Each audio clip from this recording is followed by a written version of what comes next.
Hello friend, आज हम पढ़ने वाले हैं प्रज्ञा हिंदी क्लास 8 में पार्ट नंबर 2 को काकी। ये पार्ट बेसिकली माँ और बेटे की पर एक कहानी है। तो आइए हम इसके क्वेश्चन आंसर अभ्यास प्रश्न को देखेंगे। काकी पार्ट के शब्दार्थ देख लेते हैं। कोहराम, कोहराम मतलब रोना, पीटना, विलाप करना होता है। भूमि शयन मतलब जमीन पर सोना होता है। करुड़, करुड़ मीन्स दीन होता है। उपद्रव यानी उत्पात। अग्नि संस्कार, मृत्यु के बाद सबको अग्नि में जलाना ही मृत्यु संस्कार कहलाता है। अनमना, दास और खिन्न। कंटित, अधीर। प्रफुल्ल, खिला हुआ या प्रसन्न। उग्र रूप यानी प्रचंड रूप को बोलते हैं। उखादी, पेट देने वाला या भेदिया जिसको बोलते हैं। हतबुद्धित यानी बेसुध या फिर घबराया हुआ। हतबुद्धित या फिर घबराया हुआ वाले को बोलते हैं। शब्द कंप्लीट हो गए हैं। अब हम इसके अभ्यास प्रश्न पे आ जाते हैं। तो पहला है कुछ करने को। कुछ करने को में पहला प्रश्न है, मैं और मेरी माँ इस विषय पर संक्षेप में अपने अनुभव या विचार सुनाइए। फिर प्यारे बच्चों, मैं और मेरी माँ, इस पर आपको थॉट्स में विचार अपने रखने हैं या फिर अपना अनुभव रखना है, यानी सुनाना है अपने टीचर को। कैसे सुनाएंगे? मैं अपनी माँ से बहुत प्यार करती हूँ। मेरी माँ बहुत अच्छी है, बहुत सुंदर है। वह मेरा बहुत ख्याल रखती है। वह मेरे लिए रोज खाना बनाती है। वह मेरे सारे काम को बिना कहे कर देती है। मुझे कब दुख है, कब मैं खुश हूँ, पता चल जाता है। इस तरीके से आप आ सकते। क्वेश्चन नंबर विचार और कल्पना पे आ गए हैं। पहला क्वेश्चन है इसमें, पतंग इतनी ऊंचाई तक कैसे उड़ती है? एक कागज का सादा पन्ना नहीं उड़ता है। कारण स्पष्ट की। इसका उत्तर है, पतंग अपने विशेष आकृति और बनावट के कारण ऊंची उड़ती है, परंतु सादे कागज की बनावट उस प्रकार की नहीं होती जिससे वह उड़ सके। तो समझ में आ गया होगा, सब कुछ उसकी आकृति और बनावट के कारण होता है। क्वेश्चन नंबर 2 है, श्यामू लिखना नहीं जानता था, इसलिए वह पतंग पर अपनी काकी का नाम नहीं लिख पाया। आप बताएं, जो लोग लिखना नहीं जानते हैं उनको जीवन में किन किन कठिनाइयों का सामना करना पड़ता होगा? उत्तर है, जो लोग लिखना नहीं जानते हैं जीवन भर लिखने के लिए दूसरों पर निर्भर रहना पड़ता है और इसका उन्हें सदैव अफसोस रहता है। ये पढ़ना और लिखना दोनों ही बहुत जरूरी है, नहीं तो आपको जिंदगी भर सिर्फ अफसोस रहेगा। क्वेश्चन नंबर 3 है, आपका मन भी आकाश में उड़ने को होता है का पतंग की तरह। यदि आप भी उड़ सकें तो सबसे पहले किस स्थान पर जाना चाहेंगे और क्यों? प्यारे बच्चों, इसका उत्तर आपको स्वयं लिखना है, बट मैं आपकी हेल्प कर सकती हूँ। जैसे कि मैं अपना उत्तर लिखूं तो मैं असम जाना चाहूंगी, कोई भी ऐसे एरिया में जहाँ बहुत सारे पर्वत पहाड़ ना हो, वहां पर हरे भरे पहाड़ों पर्वतों को देख, सारे पेड़ पौधों को देख, है ना। अगर आपको प्रकृति से प्रेम है तो आप भी ऐसी कोई जगह चुन सकते हैं।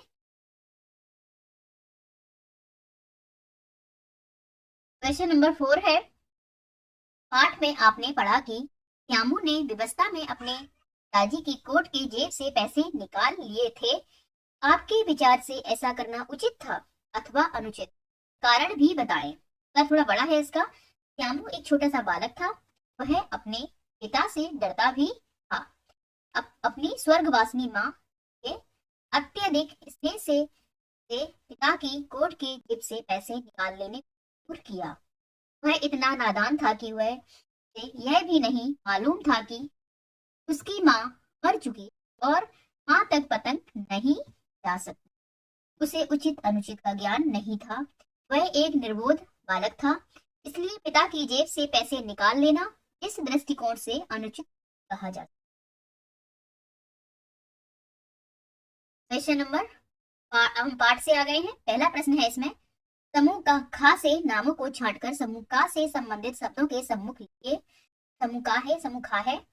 श्यामू के पिता विश्वेश्वर थे। श्यामू का साथी भोला था। श्यामू के भैया जवाहिर थे। श्यामू के साथी की बहन जीजी, जीजी को बोलते हैं जीजी। श्यामू की माँ काकी। श्यामू के साथी की माँ सुखिया, सुखिया। तो इस तरह से हम इनको सही मिला लेंगे। क्वेश्चन नंबर 2 है पार्ट से में, श्यामू ने भोला के सामने कौन सा रहस्य खोला? रहस्य यानी सीक्रेट है। श्यामू ने भोला को बताया कि किस प्रकार वह ऊपर राम के पास पतंग को और उस पर बैठकर काकी नीचे उतरी। क्वेश्चन थर्ड है पार्ट से में, श्यामू ने जवाहिर भैया से कागज पर काकी क्यों लिखवाया? श्यामू ने जवाहिर भैया से पतंग पर काकी इसलिए लिखवाया कि पतंग सीधे काकी को ही मिले, और ये भी लिखवाया क्योंकि श्यामू को लिखना नहीं। ये उत्तर इसमें और भी जोड़ देंगे।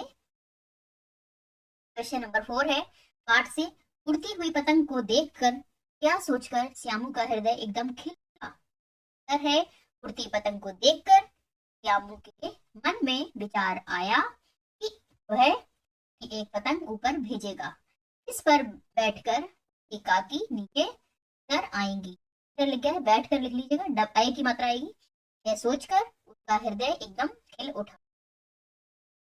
क्वेश्चन नंबर 5 है, भोला एक ही डांट में मुखबिर हो गया, बाकी का क्या तात्पर्य है? श्यामू के पिता ने जैसे ही भोला को डांटा, भोला ने डरकर श्यामू की पूरी योजना उनको बता दी। एक्चुअली बच्चे जो होते हैं बड़े ही मासूम होते हैं, बड़े से प्रेशर पे। क्वेश्चन नंबर 6 है पाठ से, रस्सी से पतंग तानकर काकी को राम के यहाँ से नीचे उतारेंगे। भोला से ये बात सुनकर विश्वेश्वर हतबुद्ध बालक के मन में उठ रहे विचारों को सोचकर विश्वेश्वर हतबुद्ध गए। क्वेश्चन नंबर 7 है, कहानी के आधार पर 2 सवाल बनाइए। पहला सवाल है प्यारे बच्चों, लोग किसको उठाकर शमशान ले जा रहे थे? दूसरा प्रश्न बनाएंगे, श्यामू ने अपने पिता के कोट की जेब से पैसे उठाए थे। प्रश्न बनेगा इस पाठ से। नेक्स्ट है, भाषा की बात पे आ गए हैं। हम भाषा की बात पे हम पहला प्रश्न देखेंगे। श्यामू पतंग के लिए बहुत उत्कंठित था। वाक्य में श्यामू और पतंग संज्ञा शब्द है। संज्ञा शब्द प्यारे बच्चों वह शब्द होते हैं जो व्यक्ति, वस्तु या स्थान या प्राणी का बोध कराते हैं, उन्हें हम संज्ञा। श्यामू व्यक्तिवाचक और पतंग जातिवाचक संज्ञा है। नीचे लिखे वाक्य में आए संज्ञा पदों को पहचान कर लिखिए तथा उनके भेद बताइए। तो एक जगह खूंटी पर विश्वेश्वर का कोट टंगा था। देखेंगे तो खूंटी और कोट क्या है? जातिवाचक संज्ञा है। विश्वेश्वर व्यक्तिवाचक संज्ञा। ठीक है, यहाँ पर देखेंगे, यहाँ पे लिखा है विश्वेश्वर और कोट। कोट और खूंटी क्या हो जाएगा? एक तरह की वस्तु है। ठीक है, तो ये आपकी जातिवाचक जाति में आती है और कोट जातिवाचक संज्ञा हो जाएगी। विश्वेश्वर एक व्यक्ति का नाम है तो व्यक्तिवाचक संज्ञा की बात में। क्वेश्चन नंबर 2 है, जो बुद्धि वाला हो। वाक्यांश के लिए एक शब्द है बुद्धिमान।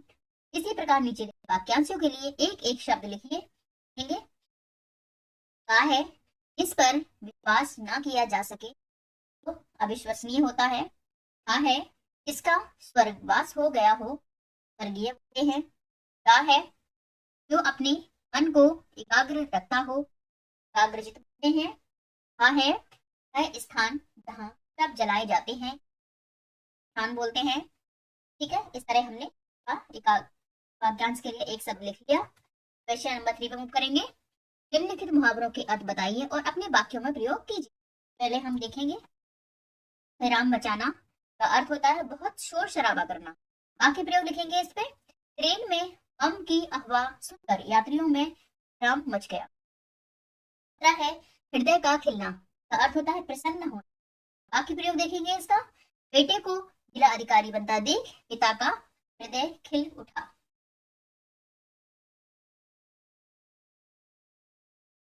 चिंता का मारा होना का अर्थ होता है परेशानी में होना।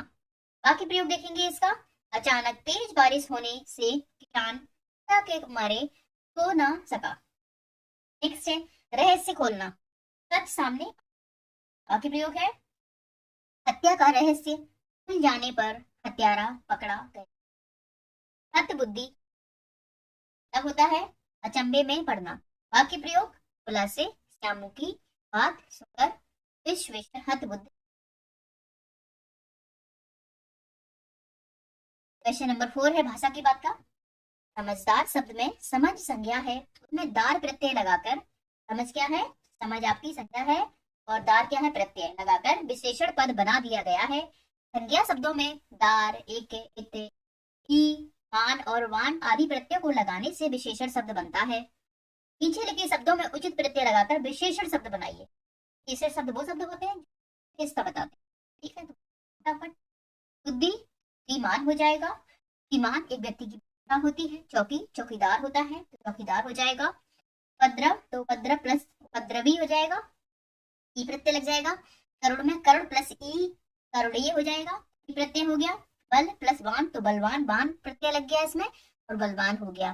प्रांत, प्रांत में प्रांतीय, ई लग गया तो ई प्रांतीय हो, ई इसमें क्या हो गया, प्रत्यय हो गया। और प्रांत क्या हो गया, संज्ञा हो गया। कंटा प्लस इत लगा देंगे तो उत्कंठित हो जाएगा, तो इत इसमें क्या हो गया, प्रत्यय हो गया। ये भी आपको यहाँ पे पीले कलर में दिख रहा है, ये सब क्या है, ये सारे प्रत्यय है और ये सब क्या है, ये संज्ञाएं। और ये क्या हो रही है, ये विशेषण शब्द बन रहे हैं। ये सारे शब्द जो है ये विशेषण हैं, ये किसी व्यक्ति की विशेषता बता रहे हैं। जैसे कि वह बहुत बुद्धिमान बालक है, तो बुद्धिमान किसकी विशेषता बता रहा है, बालक की। ठीक है। चौकीदार, ठीक है, चौकीदार। उपद्रवी, उपद्रवी यानी कि वह बच्चा बहुत उपद्रवी है, तो उस बच्चे की विशेषता क्या है, उपद्रवी है। करुणीय, वह महात्मा बुद्ध बहुत करुणीय थे, तो करुणीय मतलब महात्मा बुद्ध की विशेषता हो गई। वह लड़का बहुत बलवान है, तो लड़का क्या है, बलवान, बलवान उस लड़के की विशेषता यानी विशेषण हो गया। प्रांतीय, प्रांतीय एक जगह होगा, हो सकता है प्रांतीय। पंडित, पंडित भी किसी होती है। Like share and subscribe. कोई डाउट हो तो कमेंट में कमेंट करके मुझे बता सकते हैं, और अपने और फ्रेंड्स को भी आगे फॉरवर्ड करें, वो भी आपकी तरह पढ़ सकते हैं। बाय बाय दोस्तों।